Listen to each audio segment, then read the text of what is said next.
Our next speaker is Andy Pollock. Good morning, everyone. Andy Pollock for the record, Passengers United. So two things we're going to discuss this month. First up, the Auburndale situation.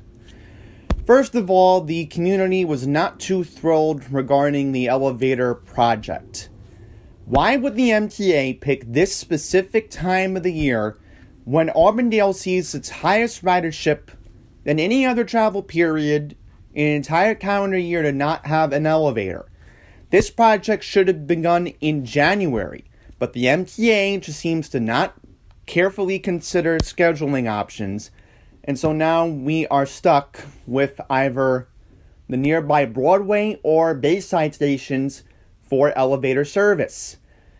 The signage is not even accurate even to direct people to use the two nearby stations, and not to mention, on the Port Washington branch, conductors are violating the Americans with Disabilities Act by not mentioning that there's no elevator service available at Auburndale. Next thing I want to bring up is the incident that occurred last Sunday on December the 8th. Now, initially, there were 911 calls suggesting that the drunk driver who got onto the tracks on the main line was actually spotted near exit 28B, Union Turnpike, swerving lanes on the Cross Island Parkway. This driver was able to get into an unsecured area at exit 28D, and so what I'm requesting is that the MTA secure that area near the UBS Arena Elmont Station, because we don't want to see another incident like December 8th happen again, where somebody can just get on the tracks and basically suspend the entire main line. So that's pretty much it. Happy holidays, and I expect to speak again in 2025. The next speaker is Andy Pollock. Okay, good morning, everyone. Andy Pollock for the record, Passengers United. Let's get into the good, let's get into the bad.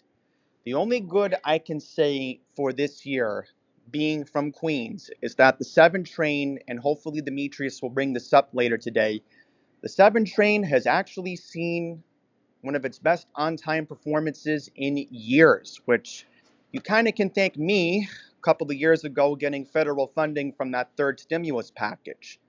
That legislation that was passed in 2021 has made a big difference thanks to President Biden. So I want to thank the president for taking action when he did 3 years ago. Now, unfortunately, the bad. Unfortunately, in the same report, we're going to find out that the Queens Boulevard line, the E, F, M, and R trains are going to have one of its worst on-time performances, especially this morning when we had a signal communication issue. So we need to improve on making the Queens Boulevard line more reliable in 2025. Now, the other bad I want to bring up, there have been some incidents recently. We had another subway surfing incident on the 5 train at Eastchester Avenue back on December 8th. Then, on Friday, there was a stabbing on the B41 bus.